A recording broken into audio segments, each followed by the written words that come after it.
I'm Jacob Soboroff. You're watching HuffPost Live. Anthony Weiner has returned to the spotlight. As we all know by now, the former congressman who bounced back from a 2011 sexting scandal to the top of New York City's mayoral primary came forward after a 22-year-old girl revealed he'd sent sexually explicit photos to her long after he left Congress and said he had stopped the sexting. Weiner's proven himself resilient in the face of repeated public embarrassment, and the voters of New York look poised, at least before today's announcement, to vote for him as their Democratic nominee for mayor. From Clinton to Spitzer to Weiner, why do these guys get a second act? And why do the women involved so rarely get their shot at redemption? Joining us to discuss are Lenny McAllister, former candidate for the U.S. House of Representatives in Chicago, Illinois; Jamila Bey, host of the Sex, Politics, and Religion Hour with Jamila in Washington, D.C.; Michael Federosi, adult entertainment attorney in Los Angeles, California. Welcome to all of you. Thank you so much for being here. Thanks for having us. How you doing? Good. I just want to say, in case everybody missed Weiner's press conference earlier today, I want to bring that back up. I want to play a little clip of that so we can all talk about it right after. Take a look. I have said that other texts and photos were likely to come out, and today they have. Right. As I've said in the past, these things that I did were wrong and hurtful to my wife and caused us to go through many challenges in our marriage that extended past my resignation from Congress. While some of the things that have been posted today are true and some are not, there is no question that what I did was wrong. This behavior is behind me. I've apologized to my wife, Huma, and I'm grateful that she has worked through these issues with me and that I've had her forgiveness. This behavior that I did was problematic, to say the least, destructive, to say the most, caused many stresses and strains in my marriage, but I'm pleased and blessed that she has given me a second chance. For the past several months, I've been asking New Yorkers to also give me another chance, to show them that I had a vision for the middle class and those struggling to make it, and that I wanted to move forward. It is perfectly reasonable for people to ask about this chapter in my life, to be curious about it, and I'm going to be there and try to answer those questions as best I can. Man, so it's uncomfortable for all of us to watch. Lenny, let me start with you. What did you make of the news today from former Congressman Weiner? Even though he warned us that other pictures and other messages may be coming out, it's very uncomfortable to hear him have to go through this again. It's very uncomfortable to see a wife have to go through this. And it makes us question, what are we really looking for when it comes to leadership? When somebody such as an Anthony Weiner can come back, know that this stuff is still out there, know that he continued the sexting and the embarrassment of his family after he resigned from Congress, but still feels as though, and justifiably so, that he has a chance to be the next mayor from the city of New York. It makes you question not just what is he thinking and maybe perhaps what is his family thinking, but also what are we thinking as voters, where this is tolerable, where this is somebody that had a reputation as being a bulldog in the city council, as a bulldog, reputation of being a bulldog in the House of Representatives, somebody that didn't play nice with others initially, then had this embarrassment come out, and is having it come out yet again today. It makes you wonder, where are we as a people, as an American people? We're longing for leadership so much that we're willing to go through all these things and still have somebody such as an Anthony Weiner at the top of the polls in New York City. We have a comment from Billy Runaway, who's watching us live right now. Let's take a look at that comment from Billy. It says, Weiner just handed the mayorship to Christine Quinn on a platter, and that's a shame. Christine Quinn, of course, the Speaker of the New York City Council, one of Anthony Weiner's main opponents. Lenny, you ran for Congress. What goes through your mind? Obviously, you don't have the experience that Anthony Weiner has, and thank goodness for that. But, as a guy who has run for public office, what do you make of a guy who had to go through sort of this similar thought process, knowing you're going to have Oppo research, people going against you, digging for all the dirtiest things that people can possibly find? What does it say about the man that he still decided to move forward? Well, number one, I think that when you're on the public sphere and you're out there and you're on the public stage running for this type of office, you understand that people are going to do opposition research. And you know that unless if you've lived a flawless life, someone's going to come up with something. And in fact, even if you lived a flawless life, you're still going to have something come out that's going to be a half-truth. And that's just part of what you're going through when you're looking to represent people, unfortunately, in American politics. And this goes all the way back into the 1700s, let alone modern day with technology and the like. But when you have these types of embarrassments where you have these secret indiscretions that your wife or your family don't know about, and those come out, it's one thing to, there have been people that have had money issues, there have been people that have gone through bankruptcies, etc. That's one thing. That's something you go through as a family and people go through during a recession. People can understand that. But when you have the deep, dark secrets that come out of the closet that your wife or your best friends or your children don't know about, and those come out on the campaign trail, that's when you have to really consider, is this something that I want to put my family through? And if you do decide that you have the moxie and the talent to really serve people in a public way, you have to genuinely be humble, and you have to change your whole image to make sure that people understand that you're contrite and you're moving forward. You read a statement like Anthony Weiner did today, it comes across as rehearsed. When you have the reputation of being a mean politician, like Anthony Weiner has had for years now, trying to be contrite is not as easy of a pivot as it might be for others that have struggled previously in their life and have gotten to a new place in time where they want to serve people. It's a completely different pivot that Anthony Weiner has than other politicians that have gone through some hard things in their background may have had to go through. Jamila, what's your take? Oh, I think you might be muted. Just click that on the upper right there. It's the little red button. Try it one more time. No, we don't hear you. It's a little red button that looks like a microphone, but we'll try to get that sorted out. We'll try and get you on the phone, and we'll come right back to you. Michael, let me go back to you. What do you make of the ability of a politician to rebound after something like this? You have a unique perspective, I know. You're going to have to repeat that because as you were asking your question, we were in the Hangout and they were being asked questions. Oh, so no worries at all. Sorry about that, Michael. What do you make of the ability for a politician to bounce back from something like this? Because I know that you have a unique perspective on this. It's interesting because I think most politicians see themselves as almost above scandal, and they look at themselves, and to give you an idea, before I got into the adult industry, I was involved in politics. I used to work with James McGreevey, former governor of New Jersey when he was mayor of Woodbridge in my hometown. And, James was rocked by a scandal, which he stepped down from being governor of New Jersey at the time. But I can tell you that, going through what I went through in New Jersey with him, my exposure to politicians seems to show that they have this larger than life idea of themselves, and that they can bounce back from anything. And they believe that honestly they're there to do the bidding of the people who elect them. And I don't think from an ego standpoint that they're necessarily wrong, but I do think that they have to stop and think about what this says, not only about themselves, but about society in general. Like, this has been going on for hundreds of years. It's been going on for thousands of years. The men, and I'm going to say this, probably some of the women that we elect into positions of power, they're fallible people. They come to those positions with a history, and I think we, at least in America, put too high of a standard on what we expect from our politicians. They're human beings. Now, does Weiner or any other politician that's ever been involved in a sex scandal, does it show bad judgment, poor judgment? Sure it does. But does it show poor leadership? I mean, we expect these A-type of personality people to somehow not be A-type of personality people throughout the rest of their lives, and only in the way that they represent us. And I think that may be unreasonable to ask.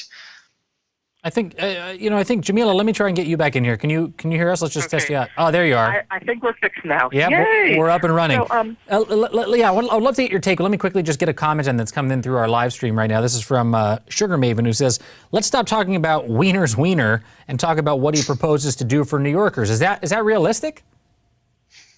I wish it was.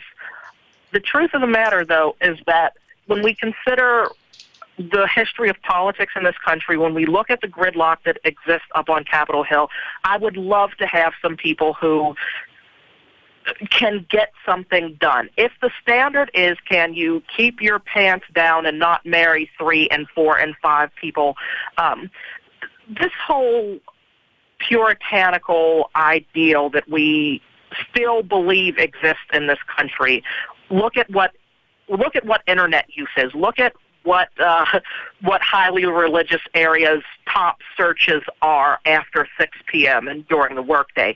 I'm scared to look at that. Don't do it at work. Don't do it at work. But the fact of the matter is, what we say we do and what we actually do are so far apart, not all of us, but many of us. We need to have politicians who understand that service to their constituency is the greatest good. If you promise your wife that you will be faithful to her, then you keep that promise. That's between you two. Or, if you can't, find somebody who doesn't mind. There are a lot of people who understand that the world is full of very fluid ways of having relationships, and my issue is he lied to the woman he said he wasn't going to lie to, and he mispronounced she. He called her he in that news conference. That made me kind of unhappy. But really, the comment there is so right. What's he going to do for New Yorkers? I don't care about a little bit of Mr. Wiener's wiener. You make an interesting point and an interesting observation about, I didn't catch that, if he did indeed call Huma Abedin he instead of she. I want to focus on that for a minute, because, it's important to talk about the significant other, whether it's a man or a woman in these types of situations, and the fallout from what they go through. I know that we also have some tape of Huma Abedin speaking today, and I'd love to show that to you all and get your reactions to that on the other side. So let's take a look at that right now. When we faced this publicly 2 years ago, it was the beginning of a time in our marriage that was very difficult, and it took us a very long time to get through it. Our marriage, like many others, has had its ups and its downs. It took a lot of work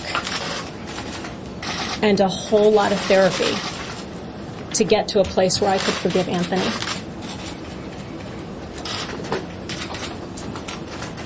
It was not an easy choice in any way, but I made the decision that it was worth staying in this marriage. That was a decision I made for me, for our son, and for our family. Anthony's made some horrible mistakes, both before he resigned from Congress and after.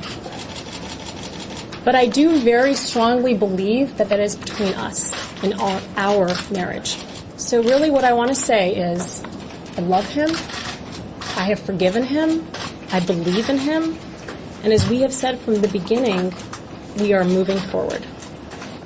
Effusive praise from Huma Abedin for her husband, Jamila. But, I mean, is this a double standard? What happens to her? What happens to the men and the women that are the, unintended participants in these sex scandals, the ones that didn't do anything wrong but ultimately have their lives thrown into the spotlight? Where's their shot at redemption? Women don't really get redemption. I wish it was different. When Hugh Grant was found to have been with a prostitute, her whole life got dragged through the mud. She hasn't been heard from since. If I'm wrong, please accept my apology, but I did a little Googling. I can't find her. Again, since there have been powerful men, they've done this. Societies have sort of swept it under the rug, laughed it off with men will be men. And my only problem with that is, frankly, that it needs to be better handled for women, too. It takes two to tango. And I wish that both tango partners got the same, Christian forgiveness that this country affords its contrite-looking, contrite, pretending to be male politicians. Everybody does it. Maybe not a good bit of people do it. I just wish we would get on with the running of this country and the running of our cities. And unless you're invited into the bedroom, you have no business being concerned with what goes on there. Lenny, let me get you back in here. It looks like you wanted to say something. Yeah. Yeah, I wanted to add to that. What made me chuckle out of just sorrow in a lot of ways is the fact that you're listening to this well-educated former advisor to Hillary Clinton having to read a prepared statement that's trying to come across as sincere, but she's reading a statement. And so a lot of times you have spouses that are handled just as much as you would handle a candidate or handle a circumstance or handle the polls or handle volunteers. And that takes away from the genuine aspect that we need to see more of from our politicians. And what I would add to that, to what Jamila was saying in regards to some being forgiven and others not being forgiven, it also goes back to who has the affluence, who has the influence, oftentimes who has the money, and where people stand in the American society as to whether or not they're going to be forgiven and given second or third chances. For some, it's a matter of, well, they made a mistake, they're just human, we should forgive. For others, it's seen as this tragic character flaw. And I think a lot of that is viewed through the prisms of who are these individuals, where do they come from, sometimes what's their parents' names, and where do they fit in the American society. And again, I think that we have to go back and look at ourselves as an electorate and ask ourselves, are we really focusing on job performance, or are we focusing on the celebrity of politics? Again, Anthony Weiner's pivot is a little different because, and I know that sounds like a pun, but it's different because he had a reputation for being a mean politician. So when you have a mean politician such as Sarah Palin, who had rumors coming out about her, when they find these types of things, it ends up being the rusty screwdriver that somebody's trying to dig into somebody's ribs to try to give them that death blow, versus somebody that is genuinely contrite, that is trying to take the next step in their lives. Somebody, like I said, for Anthony Weiner to come up with canned statements after the history that he's had as a politician, it makes it very difficult to move through something like this and have people feel sorry for him. Again, that's another good point. Today couldn't be weirder timing, because today, if you look at my computer screen, as we pointed out on the Huffington Post, Monica Lewinsky turned 40 years old today. And, when we talk about who we're given a second chance to, who we're lifting up in our society, Michael, let me go back to you. Monica Lewinsky is most notable of late because she has a line of products for purchase, basically, that have her name on them. And Bill Clinton is still Bill Clinton, traveling the globe. Now, on the one hand, Bill Clinton was elected the President of the United States, was the governor of the great state of Arkansas, and had this career in politics, and Monica Lewinsky was, an intern in the White House, and nobody knew what her future ahead of her was. But on the other hand, this is a woman, again, with unlimited potential, unlimited possibilities, and not to knock what she's doing now, but, would things be different? Did she get short shrift in this? I think it's hard to say anything other than yes. I think most women that are part of sex scandals always end up on the short end of the stick, no pun intended.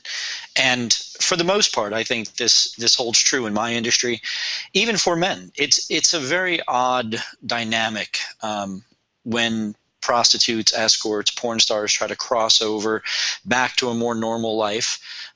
They're not allowed to. You can see this in the Weiner scandal, and now with Monica Lewinsky, what she went through. As Jamil said, women are not given second chances very often. Sometimes they are. Kim Kardashian had a sex tape. She was given a second chance. Paris Hilton had a sex tape. She was given second chances. But let me just jump in there. There's something that I'm hearing, and feel free, everybody, to cite other examples. These are not women that had sex scandals with American politicians, and oftentimes it seems like American politicians, yes, sure, maybe an entertainer sex tape, both people have the opportunity to bounce back. All press is good press when you're a Kim Kardashian, I suppose. I don't really know, but is it different for politicians than it is for entertainers? Anybody can feel free to jump in. It's different, but it's also those are also two women of affluence too. They're two extremely wealthy women that he listed as well. So again, it goes back to who's involved, who has the money to put out the PR machine to move people forward and basically say there's nothing to see here anymore. If you don't have that, and more often than not, if you look at these scenarios, you have the rich and powerful politicians, and if you look at the model of American politics, it's usually you're self-made million or billionaire, and then you become a politician. So you have that versus a 22-year-old. I think one of the things that we're missing with the Weiner case that I think people will look at is the fact that she's 22 years old. This individual is 22 years old. If you look at the travesty that was in the White House in the late 90s. It was the fact that it was the president of the United States versus somebody in their 20s. If you look at what happened with Eliot Spitzer, it was somebody in their 20s. So granted, you can sit there and say biologically that makes sense, but when you start talking about who has the resources and the history to repair their reputation, of course it's not going to be a woman in her early 20s. It's going to be the politician that already has made themselves and be able to move forward. Go ahead, Jamila. I'm surprised that I agree so wholeheartedly with Lenny. I thought there'd be a few more fireworks this evening.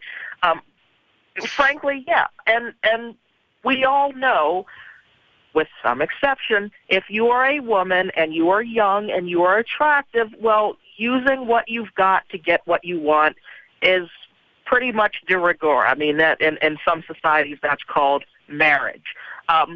But the thing, too, I want to point out in terms of the celebrity that is Kim Kardashian, that is Paris Hilton, and their sex tapes, I do want to say these are also not women of color. When you look at Montana, oh goodness, what's her father's name? Chippy D is her porn name. Montana, help me out. Fishburne. Fishburne, there we go. Montana Fishburne tried to do the same thing. A young black girl who's also very beautiful figured, I'm going to get some fame by dropping a sex tape. I can't even remember her name, and I just read about her before coming into this hangout. There are a lot of double standards at play. There is the gender double standard, men win. There is the class double standard, higher class, higher economic background wins. There is the race standard. If you are beautiful and white, you do better than if you are not white. So a lot of these things are at play. The truth of the matter in terms of the political guys who do this, well, if there's a woman involved, the guy's going to come back. If there's a guy involved, we still haven't gotten over that. If you look at all of the gay sex scandals that have happened with conservative legislators around the country. And you know, that's the old expression. Let me, Michael, let me just jump in here because unfortunately we're going to have to wrap right now, but that's a very good point, and that's part of the conversation that we should all continue in the comments directly next to this video right now on HuffPost Live. I want to end with a comment from the HuffPost Live community who's already engaged in this conversation. David Sterling says, leaders should combine intelligence and governing skills backed by moral and balanced behavior. That becomes a formula for positive change. I believe without these two, we remain without true leadership, and unfortunately, we remain without true leadership quite a bit. Lenny, Jamila, and Michael, thank you all very, very much for being a part of this conversation. And like I said, let's all continue it, not only in the Hangout, but in the comments right here on HuffPost Live. Thanks a lot. Thank you. Good night. All right, good night to all of you. And to all of you, thank you so much for watching. Stick around, keep watching, keep commenting. We got lots more coming up tonight on HuffPost Live.